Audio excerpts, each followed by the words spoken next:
बिस्मिल्लाहिर्रहमानिर्रहीम नहमदुहु व नुसल्ली अला रसूलिल करीम। मेरा अजीज़ अस्सलामु अलैकुम। लगभग 200 साल तक इंग्लिश साम्राज्य ने पाक व हिंद बरसगीर पर गवर्नमेंट की है, काबिज हुए थे और उससे आज़ादी हासिल करने के लिए यहाँ जितनी भी कौमियतें थी, खा हिंदू थे, सिख थे, मुसलमान थे, कोई भी थे, सब ने मुसलसल जदोजहद की ताकि इस साम्राज्य से हमारा जान छूट जाए और लाखों लोग शहीद हुए। और फिर अल्लाह ने क्या 1947 को ये उनसे आज़ाद हुए और हमें अल्लाह ताला ने एक खिता दिया और वो ला इलाहा इल्लल्लाह के नाम से दिया। पाकिस्तान का मतलब किया ला इलाहा इल्लल्लाह। और इस नाम को देखते हुए जितने भी पाक व हिंद के मुसलमान थे वो बहुत खुश हुए कि हमें एक ऐसा मुल्क मिलेगा जिसमें अल्लाह का कानून चलेगा। अफसोस, सद अफसोस कि ऐसे एक दिन भी न हुआ। वो सारी कुर्बानियाँ रायगान गई। 76 साल हो गए पाकिस्तान को बने हुए और इसमें कोई भी सिर्फ नाम के अलावा इस्लामी कोई चीज़ नहीं, सिर्फ इस्लामी जमहूरिया है।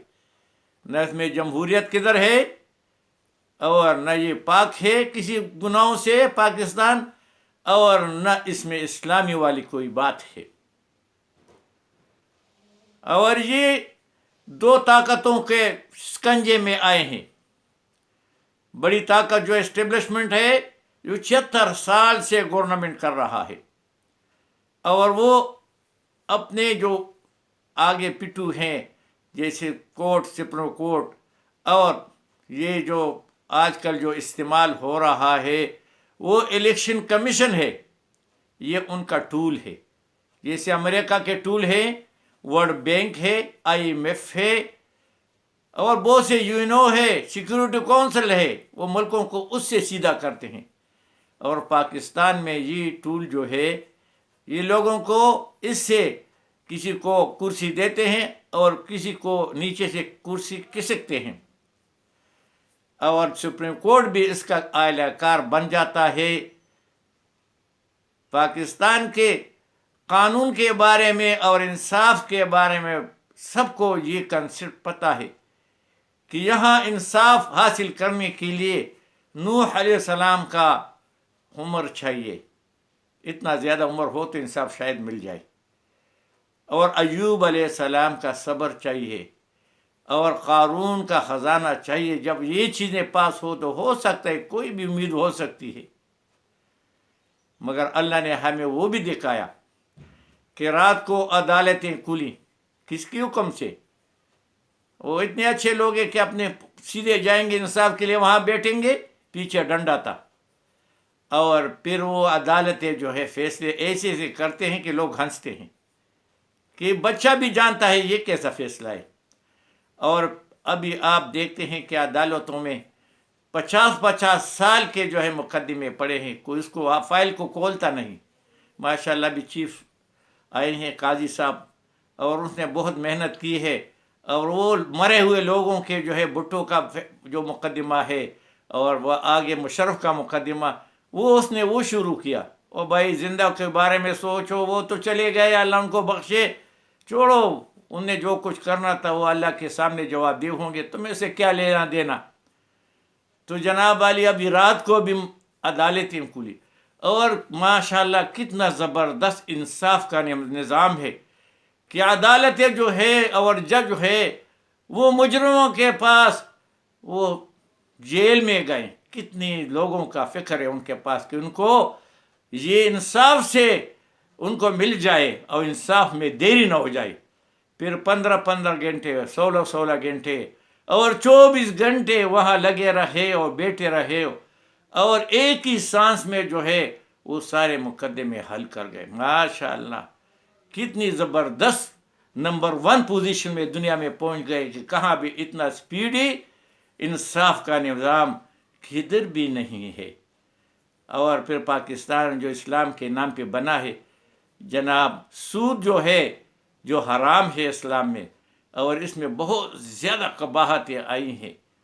और अल्लाह माफ़ करे, अल्लाह माफ़ करे, मैं वो बात नहीं बताता जो कुरान में ज़िक्र किया, हदीस में ज़िक्र किया गया है। मगर पाकिस्तान में शरह सूद क्या कि शरह सूद वो 24-25% बल्कि 30% तक चला गया। और इस तरह जनाब पाकिस्तान में रिश्वत जो कमीशन के नाम से लिया जाता है, और वो जनाब हर जगह है। अभी वो हलाल भी उन्हें किया, जिस दफ्तर में जाते हो आगे परसेंटेज है, और वो परसेंटेज पे करोगे तो तुम्हारा बिल भी निकलेगा। ठेकेदार लोग जो है, अभी अगर कोई ठेकेदार हलाल की कमाई खाएगा तो किधर से भी नहीं। ये दलदला आया था तो जितने भी गवर्नमेंट की बिल्डिंगें थी वो सब गिरी थी, मगर जो प्राइवेट थे वो कोई नहीं गिरा, बहुत कम गिरे। इसलिए कि गवर्नमेंट के बिल्डिंगों में जो मटेरियल इस्तेमाल होता है पैसे डबल और मटेरियल आधा, तो वो ठेकेदार भी कमाएगा, वो SDO भी कमाएगा, और CNW वाला भी कमाएगा, गवर्नर का भी उसमें हिस्सा है, और DC का भी हिस्सा है, सबको उसमें हिस्सा है। तो हिस्सा कहाँ से निकलेगा? उसी से निकलेगा ना। तो फिर ऐसी बिल्डिंगें होंगी वो जल्दी गिरेंगी। तो भाई ये बात जो है आजकल जो मुल्क में अफरा तफरी है, अभी वो लड़ाई जारी है ज़ुबान जमा खर्च की, कि जब ये तुमने ये किया था, फलाने ने ये किया था, फलाने ने किया था। ये वो ज़रबुल मिसाल है बेहतरीन किस्म का, कि वो सास और जो उसकी बहू थी वो लड़ रही थी, तो बच्चा उसको देख रहा था, बेफिक्र बैठा था, लोग उसको तमाशा देख रहे थे, वो कुछ भी नहीं कह रहा था। तो फिर वो महल्ले की औरतों ने उसको कोसा कि बेवकूफ़ आदमी, अजीब आदमी हो, ये तुम्हारी माँ और तुम्हारी बीवी लड़ रही है और तुम कुछ भी नहीं कह रहे। तो उसने जवाब दिया कि आज तो बड़ा मज़ा आया, मुझे बहुत सी चीज़ों का पता चला कि जनाब मेरे वालिदा के कितने यार हैं छुपे हुए, और मेरी बीवी के कितने यार हैं छुपे हुए, कि उन्हें एक दूसरे को बता दिए। यही हाल हमारे अभी जो सियासी पार्टियां हैं, वो कहते जी हमने ये नो कॉन्फिडेंस मोमेंट हम नहीं लेके आए, फलाना लेके आया। फलाना जवाब देता है कि वो भूल गया होगा, वो फलाना लेके आया। आगे से वो जवाब देता है कि भाई वो भूल चुका होगा, वो फलाना लेके आया, क्योंकि काम हो गया बिगड़ा। जब कोई काम के लोग शुरू हो जाते हैं, वो काम बिगड़ जाता है, तो फिर सब एक दूसरे को मलामत करते हैं। अगर काम बिगड़ा ना हो और अच्छा जा रहा हो तो एक दूसरे को तारीफ़ें देते हैं, बड़ा काबिल आदमी है, बड़ा काबिल है। अभी हमारा पाकिस्तान का हाल ये है, आज भी पेट्रोल, डीज़ल और गैस और सब कुछ महंगा हो गया और होता रहेगा। और हमें ये नहीं लगता कि एक वक्त आएगा कोई भी ये बिजली के जो तारे हैं बाहर फेंकेंगे कि भाई इसकी हमें कोई ज़रूरत नहीं, क्योंकि बिल अदा करने के पैसे नहीं होंगे। वो गैस जो है वही गोबर के ज़माने में हम जाएंगे, गैस की कौन उसका बिल अदा कर सकेगा, और फिर वही पैदल और सैकड़ों पे जाने वाले हम बन जाएंगे। यही हाल हमारा हो रहा है। बहुत तरक्की की तरफ जा रहे थे, हर चीज़ ऊंची की तरफ जा रहे थे, पता नहीं उनको क्या सूझा। बस हर एक आदमी जो अपनी जेब के लिए सोचता है, अपने बच्चों के लिए, वजारतों के लिए सोचता है। ये कोई भी नहीं सोचता कि भाई ये मैं वजारत ले रहा हूँ, कल क्या होगा, मेरे जेब में 100 रुपये हो तो मैं उसको 1000 1 लाख का काम कर सकता हूँ। यही हाल पाकिस्तान का है। अभी भी खुश है कि भाई हमें दे दो, हमें दे दो। भाई तुम्हें देगा, तुम किस तरह चलाओगे? वो शहबाज शरीफ साहब, आपको तो हमने 1.5 साल देखा, और फिर आपकी PDM2 भी हमने देखा, वो भी तुम्हारा नकल था। क्या हुआ? किसको क्या फ़ायदा हुआ? क्या मिला किसको? और जितनी इलेक्शन गुजरा, इसमें कैंपेन जो था, किसी एक ने भी 2 सालों में एक दफ़ा भी नहीं कहा है कि भाई किसी को तकलीफ़ है, महंगाई है, ये कोई चीज़ें नहीं है, तो ये कैसे चलेगा? नहीं, बस अपने ये एक को गाली देता है, दूसरे को गाली देता है, और इस गालियों से हम पेट भरते हैं। भाई खुदा के लिए ये पाकिस्तान इसके लिए नहीं बना।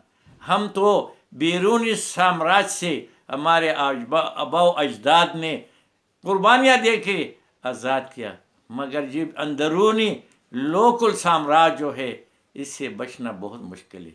لگتا نہیں کہ قیامت سے پہلے ہم اس سے نکل جائیں گے۔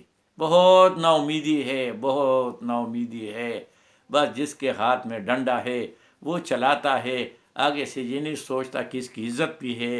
گھر اور چادر اور چار دیواری کا کوئی عزت نہیں رہا۔ کسی کو بھی عزت کرو، کسی کی ماں کو بھی عزت کرو، کسی کی بیوی کو بھی عزت کرو، کس کے بچوں کو اغوا کرو، کس کو خود اغوا کرو۔ یہ کیسے ملک میں ہم رہ رہے ہیں؟ میں نے اتنی بغیرتی تو زندگی بھر نہیں دیکھی۔ جب سے میں پیدا ہوا ہوں سوجھ بوجھ آئی ہے تو دیکھا کہ وہ جناب ایوب خان کا ماشاء اللہ تھا، پھر سارے ماشاء اللہ دیتے، ساری چیزیں دیکھی۔ ایسے حال میں نے زندگی بھر نہیں دیکھی تھی۔ بس ہر آدمی جو ہے قوت لا یموت کی زندگی گزار رہا ہے، یقین کرے۔ بس میں کیا بتاؤں آپ کو، جو لوگ دوسروں کو زکوٰۃ دیتے تھے وہ زکوٰۃ لینے کے حقدار ہو گئے، تو دے گا کون؟